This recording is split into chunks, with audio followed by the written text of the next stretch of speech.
11절 말씀입니다. 같이 읽겠습니다. 시몬 베드로가 이를 보고 예수의 무릎 아래에 엎드려 이르되 주여 나를 떠나소서 나는 죄인이로소이다 하니 이는 자기 및 자기와 함께 있는 모든 사람이 곡이 잡힌 것으로 말미암아 놀라고 세베대의 아들로서 시몬의 동업자인 야고보와 요한도 놀랐습니다.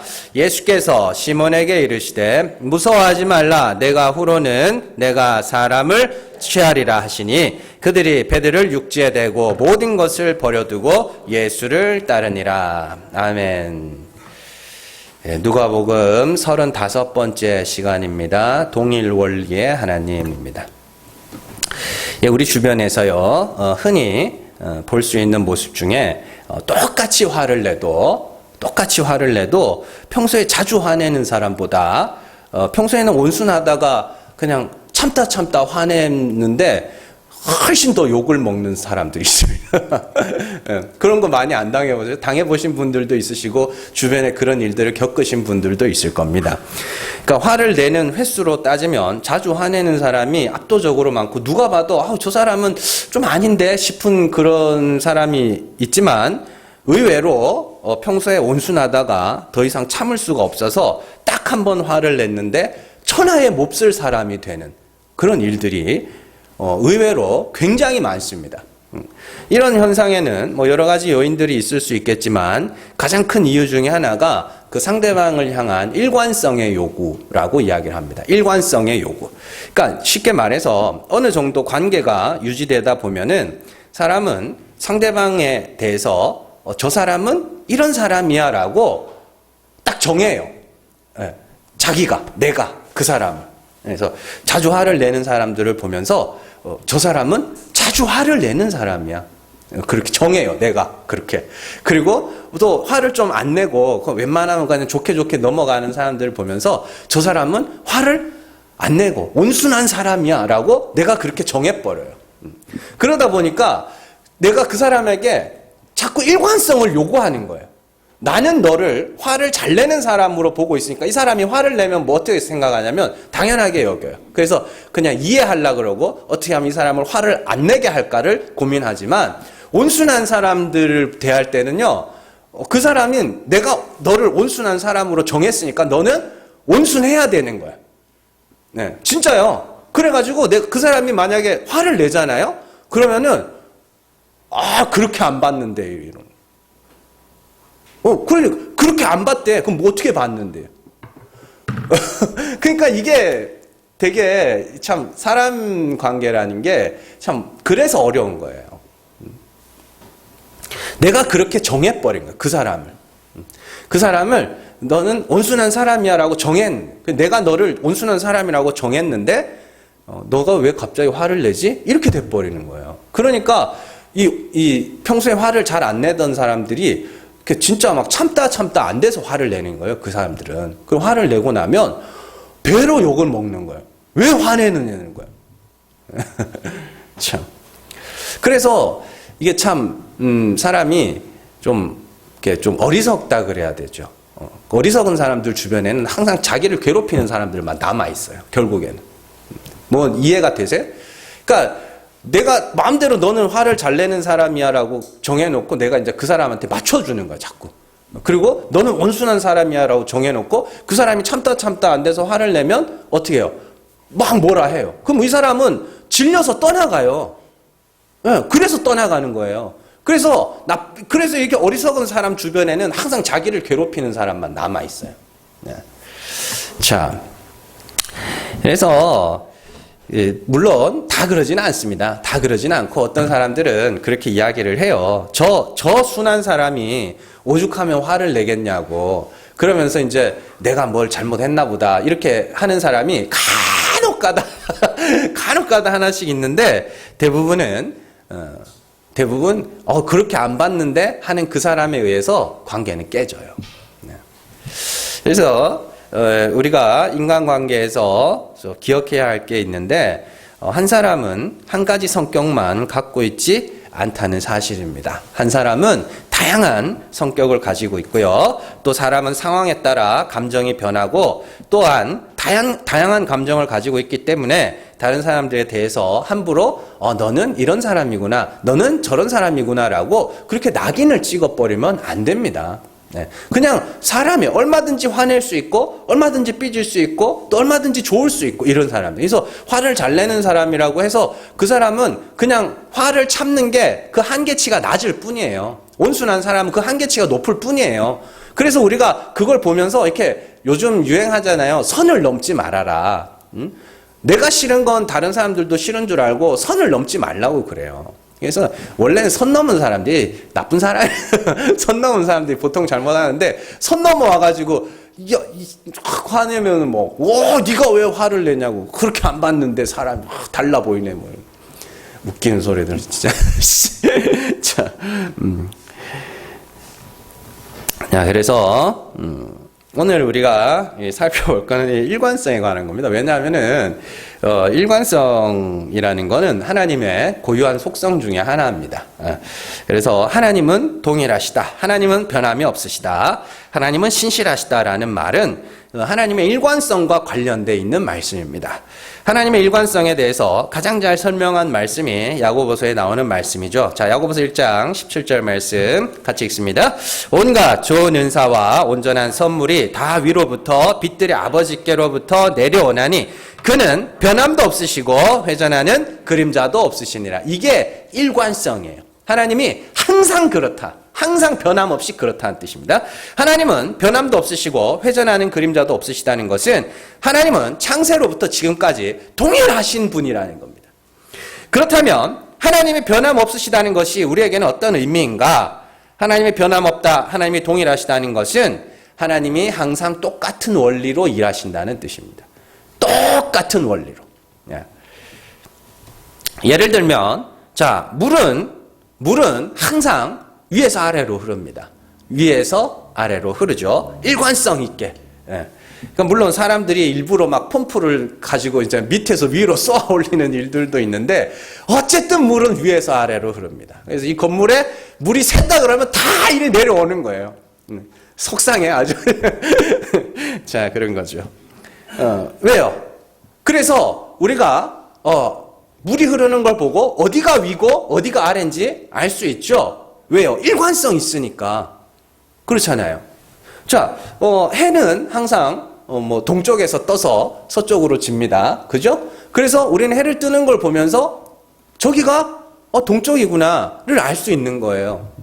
그죠? 왜요? 일관성 있으니까. 늘 그래야 되니까. 근데 어느 날 해가 서쪽에서 떴어. 그럼 어떻게 돼요? 큰일 나는 거죠. 뭐. 자, 항해하는 사람들이 제일 좋아하는 별이 뭐예요? 북극성입니다. 그래서 북쪽, 딱 항상 걔는 거기 있어요. 북쪽에 있어요. 그렇기 때문에 그걸 보고 방향을 잡아 나가는 거죠. 자, 일관성이 이렇게 중요한 거예요. 하나님이 일관성, 하나님은 항상 그렇게 일하신다. 하나님은 항상 그렇게 일하신다. 그런 원리로 일하신다. 그게 이제 동일 원리라고 이야기를 하는 거죠. 자, 이는 하나님을 아는 지식과 매우 관계가 있습니다. 우리는 매주 하나님은 죽은 자를 살리시는 은혜의 하나님이심을 배우고 또 확인하고 있습니다. 하나님이 죽은 자를 살리신다는 건 하나님이 죽은 자를 살릴 만큼 능력이 많다, 힘이 많다, 강하다 이런 뜻이 아닙니다. 하나님은 항상 그렇게 일하신다는 소리예요. 죽여놓고 살려내신다는 소리입니다. 하나님을 아는 지식이 중요한 이유는 하나님은 일관성 있게 창세로부터 그렇게 일하고 계셨기 때문입니다. 만일 하나님이 인간 행위에 반응하시는 하나님이면 모든 성경은 그렇게 풀려야 돼요. 모든 성경은. 왜냐하면 하나님은 동일하신 분이기 때문입니다. 사람이 이렇게 했더니 하나님이 이렇게 하셨다면 모든 성경은 그렇게 풀려야 돼요. 그러나 하나님이 죽은 자를 살리시는 이시면 모든 성경은 그렇게 풀려야 됩니다. 하나님이 어떻게 아느냐에 따라서 성경이 어떻게 풀리느냐예요. 왜냐하면 하나님은 동일하신 분이고 동일한 원리로 일하시는 분이기 때문에 우리가 하나님을 어떻게 아느냐에 따라서 성경이 어떻게 풀려가며 그것이 더 나아가서 우리의 구원의 원리에도 똑같이 적용됩니다.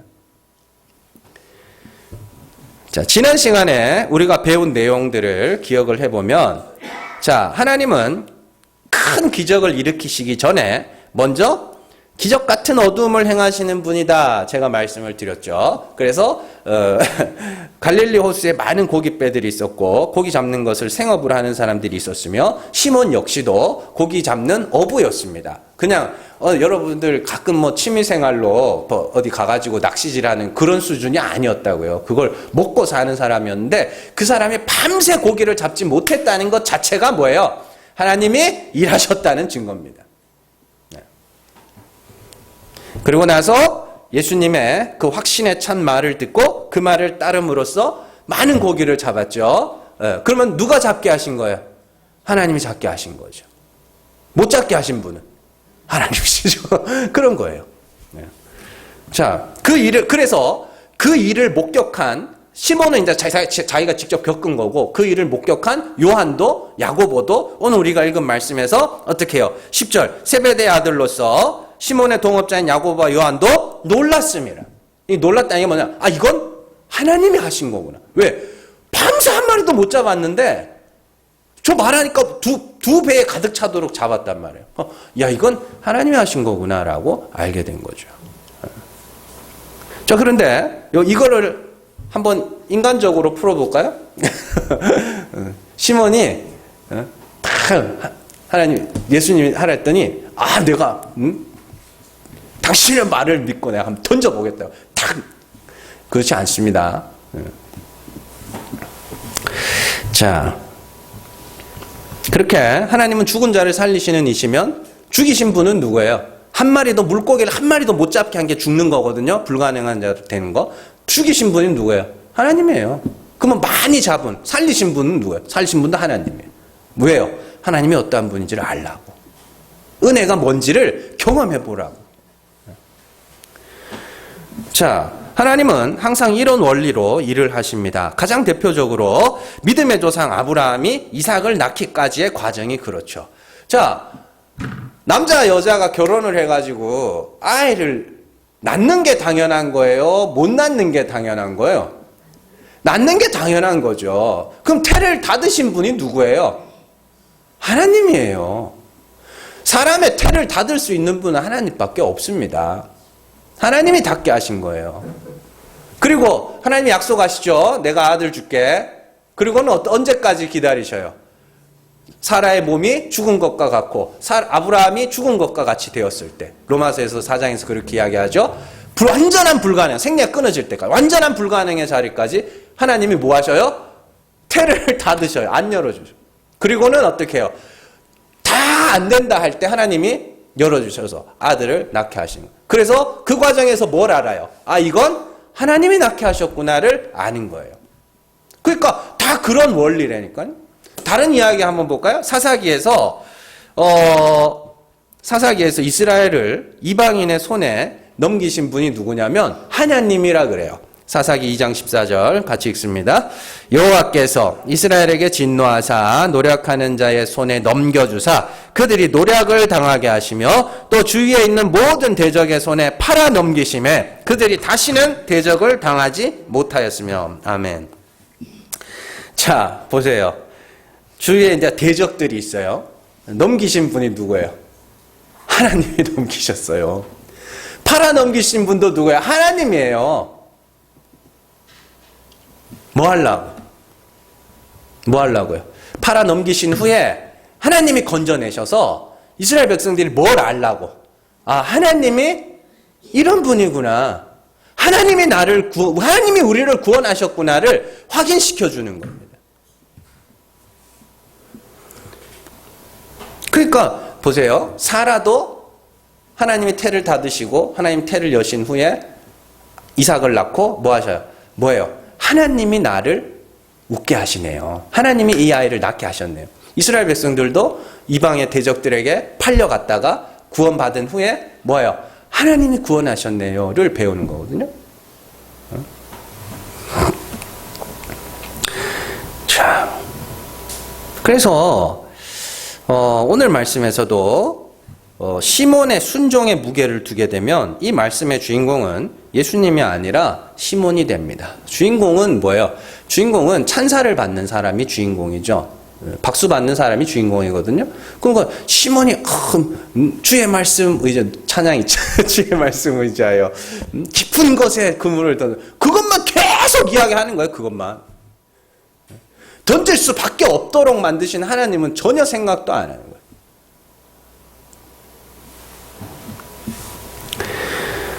자, 그래서 주인공은 성경의 주인공은 사람이 돼서는 안 됩니다. 다윗이 돼서도 안 되고요. 누가 돼서도 안 되고요. 다윗이 왕이 된 다음에 다윗이 그렇게 이야기를 합니다. 나를 왕으로 만드신 분은 하나님이다라고 이야기를 합니다. 그리고 하나님도 역시 이야기를 합니다. 내가 너를 목동이었던 때 내가 너를 택했다. 그리고 내가 너를 왕으로 삼았다. 그래서 그 과정에서 다윗이 막 사울에게 쫓겨다니면서 고생 하잖아요. 그 모든 과정들이 뭐냐면 아하, 하나님이 나를 왕으로 세우셨구나를 가르치기 위한 과정이었어요. 그렇게 보면 성경은요, 하나님이 어떠한 분인지, 하나님이 어떻게 일하시는 분인지를 기록해 놓고 있는 책이지, 거기서 사람에게서 어떤 교훈을 받으라고 써놓은 책이 아니라는 것입니다.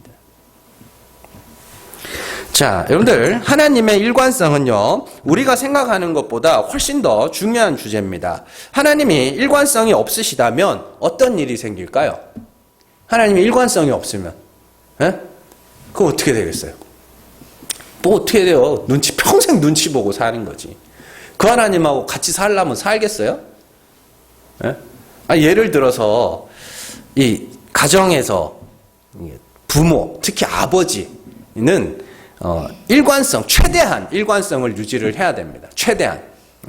그래서 기분 좋을 때는 다 봐주다가 기분 나쁘면 막 작은 일에도 애를 잡는 그런 부모들이 있어요. 아버지들이 있어요. 그래서 그러면 어떻게 되냐면 자식들이 그냥 아버지가 집에 있으면 계속 눈치 보는 거예요. 오늘은 기분이 어떠신가? 오늘은 우리 아버지 기분이 어떠신가? 좋아 보여. 그러면 막 놀다가 갑자기 막 돌변을 해가지고 이러면 저 방구석에 들어가가지고 그러는 거죠. 제가 그래서 잘 알아요. 제가 그랬기 때문에. 그래서 이 부모는 몇 가지 규칙을 세워놓고 이거는 지켜야 된다, 이거는 지켜야 된다라고 해놓고 나머지는 허용을 해줘야 되거든요. 그래서 이거는 지켜야 된다라고 하는 그 규칙은요, 내가 기분이 좋든지 나쁘든지 그거는 반드시 지켜야 되는 거예요. 기분이 만약에 이제 부모님 이제 밖에 나갔다 오면은 인사 잘해라, 이 규칙을 세웠다고 치자고요. 그러면은 갔다 왔는데 인사를 안 해. 그러면은 내가 기분이 좋아도 그건 혼을 내야 돼요. 기분이 나쁘면은 나빠도 그냥 혼을 내겠지만 기분이 좋아도 혼을 내야 돼요. 그리고 잘하면 기분이 나빠도 칭찬을 해줘야 되고 기분이 좋아도 칭찬을. 이게 이제 일관성인데 사실은 잘 못하시죠? 네. 그러니까 자식들이 그 아버지들 눈치를 집에서 이렇게 보는 거예요. 자, 그러면 한번 보세요. 자녀들이 그 아버지가 일관성이 없어가지고 그냥 맨날 눈치만 보는데 그 집이 들어가고 싶겠냐고. 그러니까 어떻게든 나오려고 그러는 거지.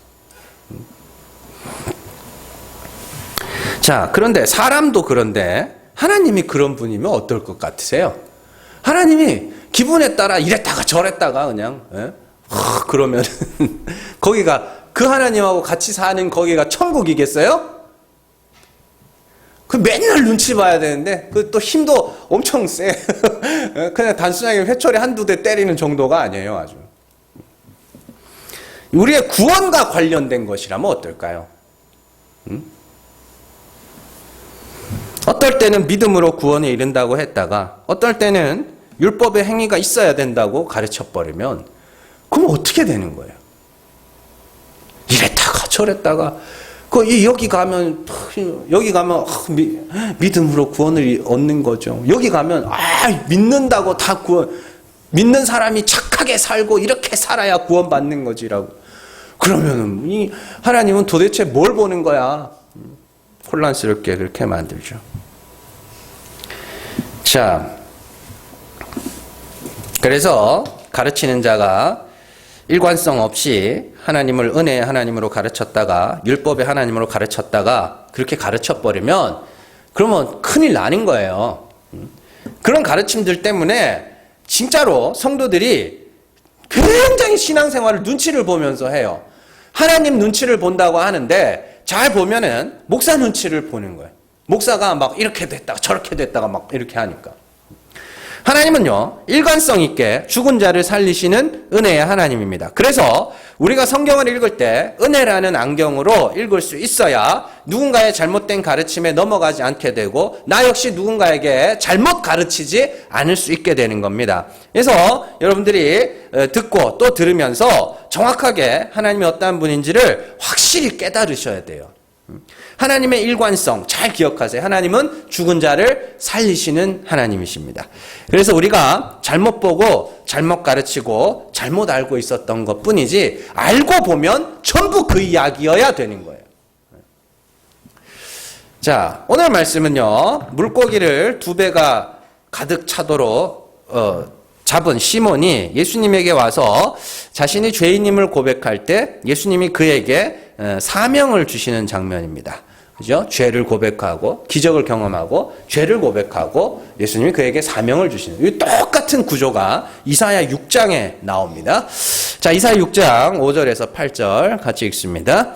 그때 내가 말하되 화로다 나여 망하게 되었도다. 나는 입술이 부정한 사람이요 나는 입술이 부정한 백성 중에 거주하면서 만군의 여호와이신 왕을 배웠음이로다 하였더라. 그때에 그 스랍 중에 하나가 부젓가락으로 제단에서 집은 바 핀수칠 손에 가지고 내게로 날아와서 그것을 내 입술에 대며 이르되 보라 이것이 내 입에 닿았으니 내 악이 제하여졌고 내 죄가 사하여졌느니라 하더라. 내가 또 주의 목소리를 들으니 주께서 이르시되 내가 누구를 보내며 누가 우리를 위하여 갈고 하시니 그때 내가 이르되 내가 여기 있나이다 나를 보내소서 하였더라. 아멘.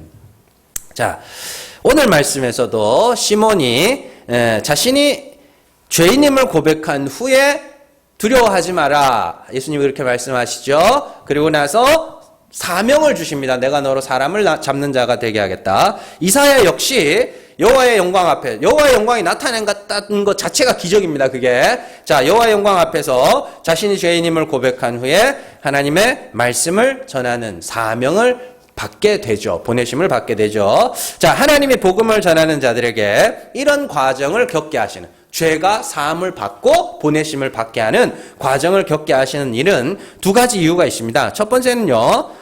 생동감 있게 복음을 전하기 위해서입니다. 겪은 걸 전해야 되는 거거든요. 예. 그래서 죄인임을 고백하고 사함을 받는 과정은 복음을 직접 경험하는 겁니다.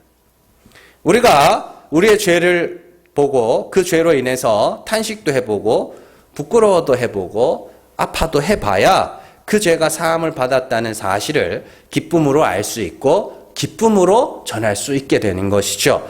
겪어본 사람이 말하는 것과 겪어보지 못한 사람이 말하는 것의 차이는 결국에는 거기서 나타나는 거예요. 생동감의 차이예요. 똑같이 음식 이야기를 하더라도 먹어본 사람이 하는 말에 먹어본 사람이 하는 말과 먹어보지 않은 사람이 하는 말은 완전히 다릅니다. 네. 완전히 다릅니다. 복음을 전하는 자들도 지식으로만 복음을 전하는 것이 아니라 자기가 경험한 복음의 생생한 감정을 전할 수 있어야 되는 거죠. 그래서 하나님이 복음을 경험하게 하시는 겁니다. 자신의 죄를 인정하는 것이 얼마나 어렵고 얼마나 부끄러운 일인지 또 자신의 죄를 보는 것이 얼마나 애통한 일인지 또 하나님 앞에서 내 죄가 드러나는 것이 얼마나 무서운 일인지 경험을 해보셔야 돼요. 그러니까 그냥 육체를 따라 본성을 따라 나 죄 없네 하고 그러고 사지 마시라고요.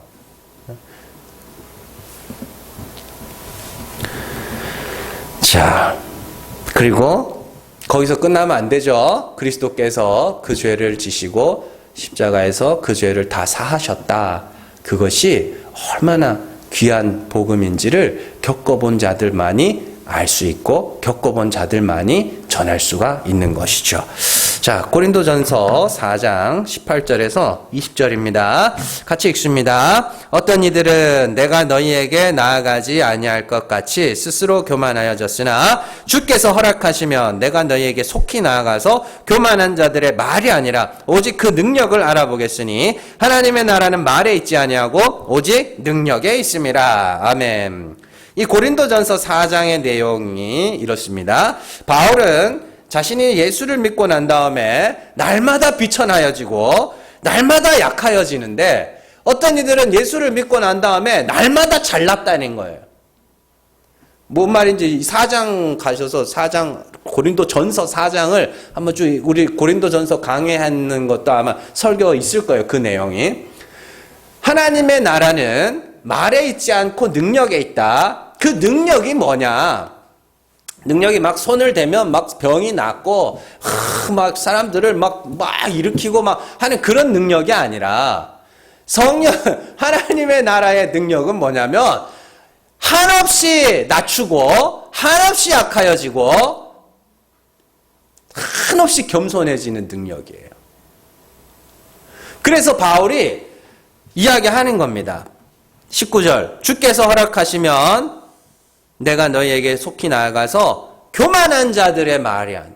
말은 지식입니다. 그들이 복음을 말하는 자들이에요. 예수도 말하고 십자가도 말합니다. 근데 그 능력을 몰라. 그래가지고 마음이 왜 엄청 높해. 그럼 그게 하나님 나라의 능력. 낮추시는 능력이에요.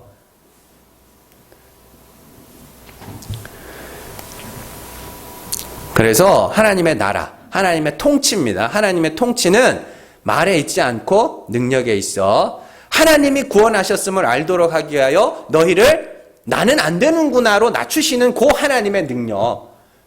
그게 하나님의 통치 아래에 있는 자들에게서 나타나는 하나님의 능력이라는 말입니다. 그러니까 이런 것들을 갖고 그냥 좀 이게 상상하지 마시라니까요. 성경을, 말씀을. 그럼 뭐 와가지고 하나님 나라는 말에 있지 않고 능력에 있지. 그래서 그 능력이 뭐냐고. 에? 뭐 어떤 사람은 변화의 능력이다. 뭐 어떤 사람은 뭐 기적의 능력이다. 뭐 어쩌고저쩌고 그러는데 진짜 능력은 여러분들이 낮아지는 능력이에요. 낮추시는 능력. 그래서 바울이 교만한 자에 대한 이야기가 여기서 나오는 겁니다. 나는 예수 믿고 난 다음에 날마다 비천하여지는데 너희는 어떻게 그렇게 높아지냐? 어떻게 그렇게 자랑할 게 많아? 나는 예수 십자가 말고는 말할 게 없던데. 그래서 내가 너에게 하나님이 기회를 주셔서 너에게 나갈 기회가 생긴다면 지식 말고 그 능력을 알아볼 거야. 얼마나 예수 십자가만 의지하는지, 얼마나 하나님의 은혜만 의지하는지 그 능력을 알아볼 거야. 이게 생동감 있게 복음을 전할 수 있게 만드는 거예요. 이게 생동감 있게 복음. 진짜네. 진짜 예수 십자가 아니면 안 되는구나. 정말로 하나님이 불쌍히 여겨주셔야만 구원에 이를 수 있는 자구나. 내가 그런 자구나. 그걸 깨닫는 것이 우리가 전하는 복음을 생동감 있게 전하게 해요. 두 번째로 하나님이 죄를 고백하는 일들을 겪게 하시는 이유는 은혜를 아는 자들이 자원하는 마음으로 사명을 감당하도록 하기 위함입니다. 아까 전에 이사야에서 말씀에서도 이사야가 그렇게 이야기를 하죠.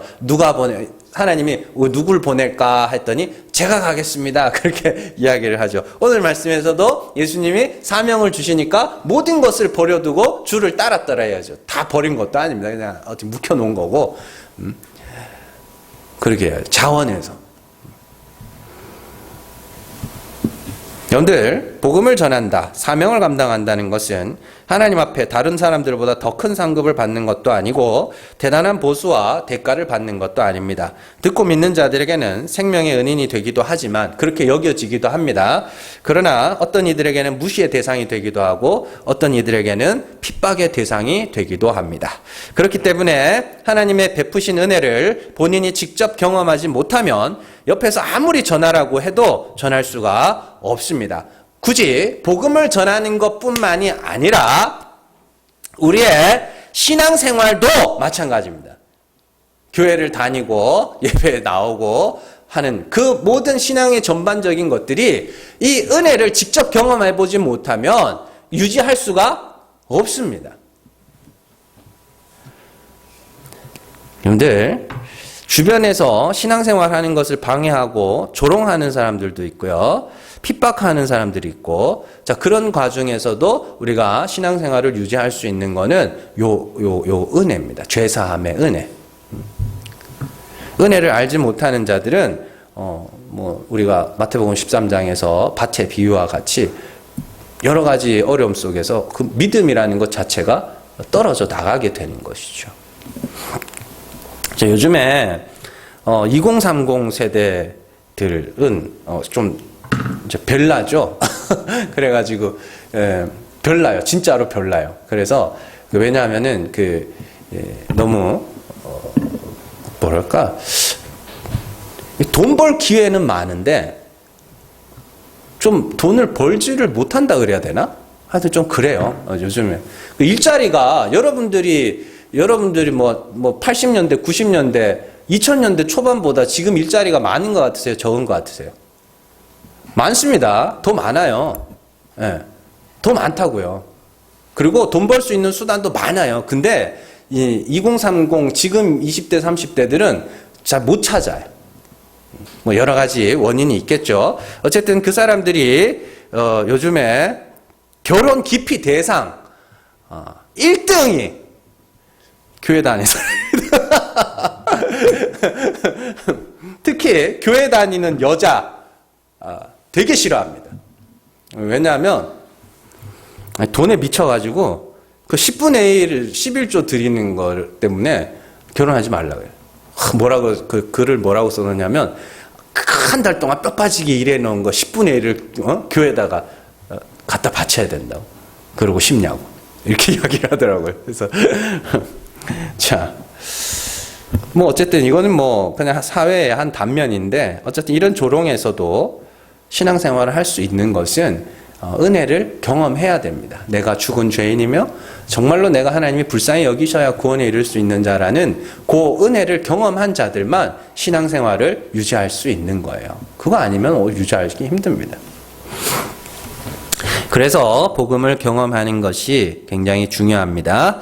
자, 하나님 앞에서 나라는 존재가 얼마나 추하고 더러운 죄인인지를 알고 그런 나를 위해서 아들을 내어주신 하나님의 사랑을 경험할 때 사명도 감당하고 신앙생활도 유지할 수 있는 것이죠. 에베소서 3장 7절에서 9절 같이 읽습니다. 이 복음을 위하여 그의 능력이 역사하시는 대로 내게 주신 하나님의 은혜의 선물을 따라 내가 일꾼이 되었노라. 모든 성도 중에 지극히 작은 자보다 더 작은 나에게 이 은혜를 주신 것은 측량할 수 없는 그리스도의 풍성함을 이방인에게 전하게 하시고 영원부터 만물을 창조하신 하나님 속에 감추어졌던 비밀의 경륜이었다는 것을 드러내게 하려 하심이라. 아멘. 요 9절에서 우리가 7절에서 9절까지 읽었는데요. 바울이 복음을 경험했다, 은혜를 경험했다는 걸 뭘로 알 수 있어요? 어떤 말씀, 어떤 구절에서? 거기 8절에 나오죠. 모든 성도 중에 지극히 작은 자보다 더 작은 나. 이게 바울이 복음을 경험했다는 증거입니다. 누구보다도 내가 더 작은 자. 이게 복음을 경험하는 거예요. 이게 하나님 나라의 능력이라니까요. 그리고는 그 사명 좋지도 않아요. 바울의 사명이 좋아요? 그거 하실 수 있겠냐고. 근데 그걸 감당을 하는데 그걸 뭐라고 부르냐면 은혜를 주신 거라고 그래요. 모든 성도들보다 더 작은 자 중에 더 작은 나에게 복음을 전해준 사명을 준 게 은혜래요. 은혜. 그렇게 요거도 먹고 두들겨 맞고 하던 그걸 은혜로 여겨요. 왜요? 하나님 앞에서 자기가 어떠한 자인지를 알고 그 작은 자를 위하여 그리스도를 보내시고 그로 말미암아 그 죄를 사하시고 하나님의 아들로 삼으셨다는 그 은혜를 본인이 경험하자 그 핍박과 환난과 고난과 조롱의 그 직분마저도 은혜로 감당하게 되는 겁니다. 그러니까 중요한 건 여러분들에게 제가 복음 증거하는 걸 사명으로 여기시고 하나님의 은혜로 여기시고 열심히 하라 그런다고 되는 거 아니에요. 먼저 우리가 그 은혜를 경험을 해야 되는 것이고, 그 은혜를 경험하기 위해서는 우리가 하나님 나라의 능력을 맛봐야 되는데, 그 능력이라는 게 우리를 어떻게 해요? 낮추는 능력이에요. 내 죄를 계속 보게 하는 능력. 작은 것 하나도 보게 하고 아프게 하고 부끄럽게 하고, 예? 낮추시는 능력. 그래서 진짜 하나님 은혜만 의지하고 하나님 은혜만 바라보게 하는 그런 능력이라니까요. 지금 베드로가 경험하고 이사야가 경험한, 바울이 경험한 게 그 능력 아닙니까?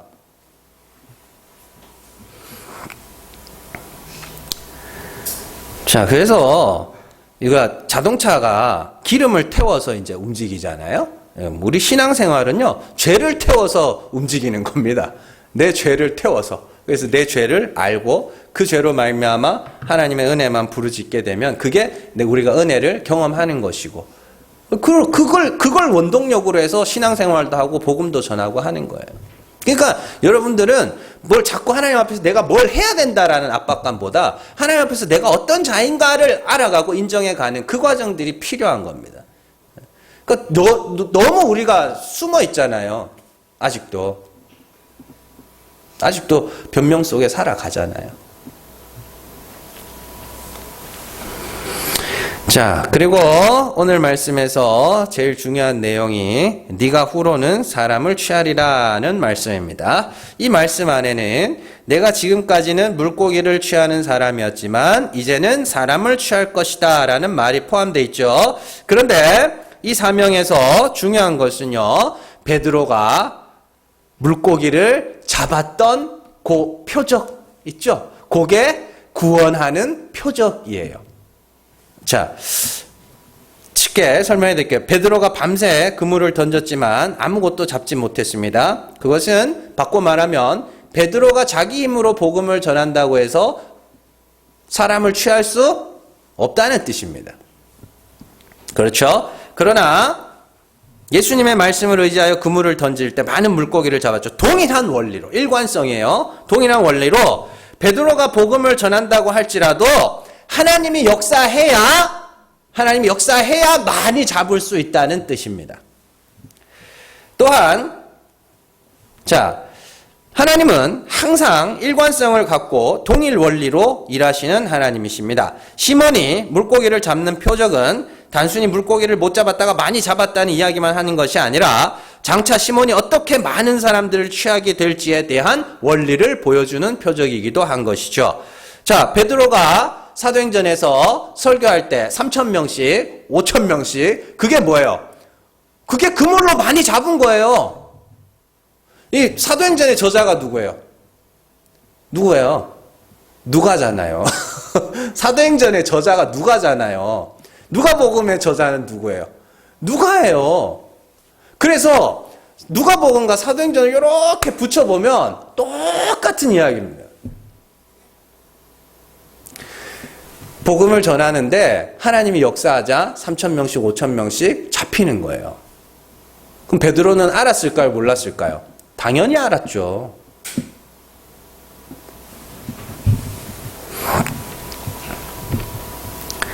이것은 바울의 그 선택교리와도 일맥상통하는 말씀입니다. 복음을 전할 때 택하신 자는 듣고 믿지만 택하신 밖에 있는 자들은 들어도 듣지 못하고 보아도 보지 못합니다. 왜냐하면 믿게 하시고 듣게 하시고 보게 하시는 분은 하나님이시기 때문입니다.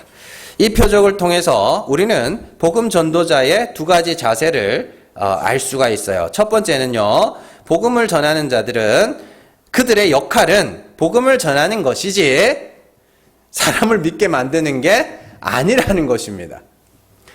사람을 취하는 어부인 시몬이 해야 하는 것은 그물을 잡든지 못 잡든지 그물을 던지는 것이지 물고기를 잡는 것이 궁극적인 목적은 아니라는 것입니다. 사람을 취하는 어부인 시몬이 해야 하는 것은 복음을 전하는 거예요. 잡을 수도 있고 잡지 못할 수도 있습니다. 그래서 잡으면 누가? 하나님이 잡게 한 거고 복음을 전하는 거예요. 복음을 전해서 믿으면 누가 믿게 하는? 하나님이 믿게 하신 겁니다. 못 믿으면 하나님이 못 믿게 하신 거예요. 복음을 전한다는 것이 그런 겁니다. 생동감 있게 내가 경험한 복음을 전하는 것, 내가 경험한 그리스도의 풍성함을 전하는 것이 우리의 목적이지, 사람들을 믿게 만들고 교회에 나오게 하는 건 하나님의 소관입니다. 그렇다고 해서 여러분들이 무책임하게 전했으니까 끝 이러지는 마시고, 나오게 하려고 여러분들 애를 좀 써보세요. 근데 나오게 하시는 분은 누가요? 하나님이십니다. 그러니 데려와야 한다는 부담감에서 벗어나셔요. 데려와야 한다는 부담감에서 벗어나시고 뭐 하라고요? 복음을 전하시라고요. 두 번째로, 절대로 복음이 변질되어서는 안 된다는 뜻입니다.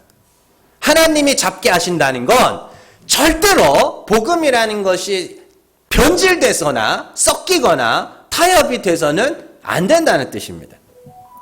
믿게 하시는 이가 하나님이시라는 것은 한치의 오차도 없이 복음을 전하라는 뜻입니다. 사람들이 듣고 싶은 말, 사람들이 열광하는 말, 그런 거 하지 말고 정확하게 복음을 전하라는 뜻입니다. 뭔 말인지 이해가 되세요? 그게 말씀이 변질되지 않도록 하기 위한 하나님의 하나의 그게 시스템이에요. 내가 믿게 할 거니까 너희는 절대 말씀을 변질시키지 말아라예요. 그런데 사람들이 욕심을 갖기 시작하죠. 더 많은 성도, 더 많은 재정, 더 큰 예배당, 이런 욕심들이 목회자들에게 막 들어가요. 그러니까 어떻게 돼요? 말씀이 전해야 되는 말씀을 안 전해주는 거야. 자꾸 변질시켜가는 거야. 그러니까 다 변질되다 보니까 이제는 뭐가 진짜인지도 몰라요. 복음은 사람들이 듣고 싶어하는 말과는 거리가 멉니다. 그래서 유대인이나 헬라인이나 어떻게 해요? 그게 믿지 못하는 자들, 멸망받을 자들에게는 하나님의 복음이, 진리가 어떻게 들려요? 어리석은 말로 들리지만 믿는 우리에게는 하나님의 능력의 말씀으로 들립니다. 그러니까 말씀을 변질시키지 말라고 하나님이 이런 걸 하시는데 자꾸 변질시키네. 그리고 또 변질시켰더니 또 사람들이 좋아하네. 그럼 또 어떻게 해야 돼? 또 변질시키고 또 변질시키고 계속 변질시키죠. 복음은요, 듣고 싶은 말이 아니라 들어야 할 말입니다. 미국의 이제 대통령들을 가리키는, 역대 대통령들을 가리키는 말들 중에 액자 속 대통령이라는 말이 있어요. 단어가 있습니다. 액자 속 대통령. 액자 속 대통령이 뭐냐면, 그 대통령들 중에 몇몇 대통령들이, 그러니까 사람들이 좋아하는 이미지만 이렇게 보여주는, 뭔 말인지 아시겠어요? 사람들이 원하는 걸 자꾸 이렇게 해준 거예요. 그런 사람들이 어떻게 해요? 나라를 망쳐놓습니다. 사람들이 원하는 거, 사람들이 보고 싶은 거, 이걸 자꾸 해주는 거예요. 그러니까 그 사람들에 의해서 국가적 위기가 초래됐어요. 그래서 액자 속 대통령이라는 게 좋은 게 아니에요. 그러나 정말 그 국난에서 나라를 구해내고 위기에서 건져내고 했던 대통령들은 국민하고, 물론 국민을 배려는 했지만 그들이 원하는 것만 하지 않았습니다. 복음이라는 게 그런 거예요. 여러분들이 듣고 싶은 말 못할 것 같으세요? 잘할 자신이 있어요.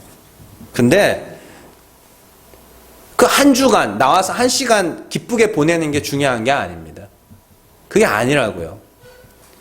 지금 이거는 천국과 지옥이 걸린 일이고 생명이 달린 일이기 때문에 여러분들이 좋아하는 말만 해줄 수가 없어요.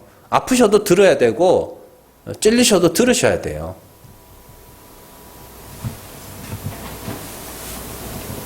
그래서 우리가, 하나님은 죽은 자를 살리시는 분이시니 그 앞에서 죄를 자백하고 죽으라고, 회개하라고, 자신의 죄를 감추고 난 죄 없다 하지 말고 어떻게 해요? 전하라고, 회개하라고 선포하셔야 돼요. 그게 복음을 전하는 자들의 마음입니다. 하나님은 죽은 자를 살리시는 분이고 그리스도가 그걸 나타내셨다. 그러니 그리스도께서 죽으신 것과 같이 십자가에서 내가 저주받아 죽어야 할 죄인임을 하나님 앞에 고백해라. 이게 복음이라니까요. 하나님은 그러면 살린다고.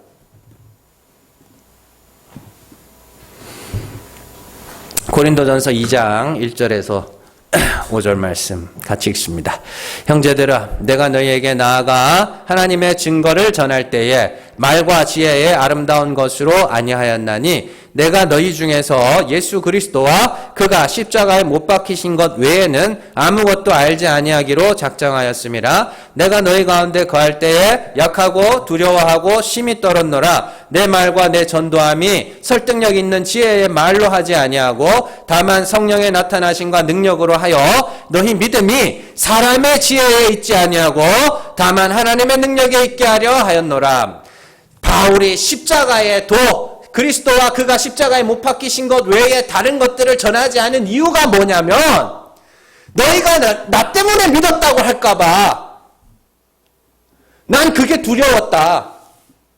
너희를 믿게 하시는 분은 하나님이신데 하나님의 능력이 너희를 믿게 했다고. 그래서 복음을 전하는 자는 기억 속에서 어떻게 해요? 없어져야 되는데,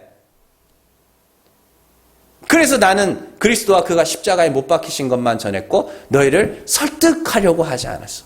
이렇게 이야기하는 거예요.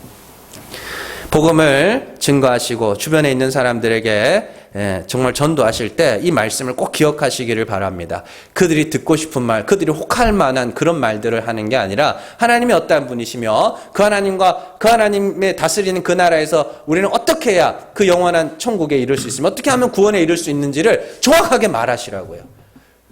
정확하게. 변질하지 말고, 변질시키지 말고. 저도 지금까지는, 적어도 아직까지는 크게 변질되지는 않은 것 같습니다. 아직까지는. 은혜를 경험하시고 생동감 있게 복음을 전해야 돼. 난 진짜 하나님 앞에서 큰 죄인이라고. 난 하나님이 불쌍히 여겨주셔야만 구원에 이룰 수 있다. 너도 네 죄를 인정하고 하나님의 긍휼을 구하라고, 예수 십자가만 붙들라고 전하셔야 돼요. 예. 그래서 사도 바울이 자신을 하나님의 동역자라고 불러요. 하나님의 동역자. 그러니까 왜냐하면 하나님이 이렇게 정하신 거예요. 전하는 곳에만 역사하기로 정하신 거예요. 뭔 말인지 아시겠어요? 그래서 로마서 10장에서 어떻게 해요? 주의 이름을 누구든지 주의 이름을 부르면 구원을 얻으리라 하면서 믿지 못한 일을 어찌 부를 것이며 듣지 못한 일을 어찌 믿을 것이며 전하는 자가 없이 어떻게 듣겠느냐 이렇게 이야기를 하면서 뭐라 그러냐면 아름답도다 좋은 소식을 전하는 자들의 발휘함과 같다 이렇게 이야기를 하죠. 그게 동역이에요. 하나님하고 동역하는 거예요. 그건 뭐냐면 누군가가 전하는 곳에서 하나님이 역사한다는 소리입니다. 누군가가 전하는 곳에서.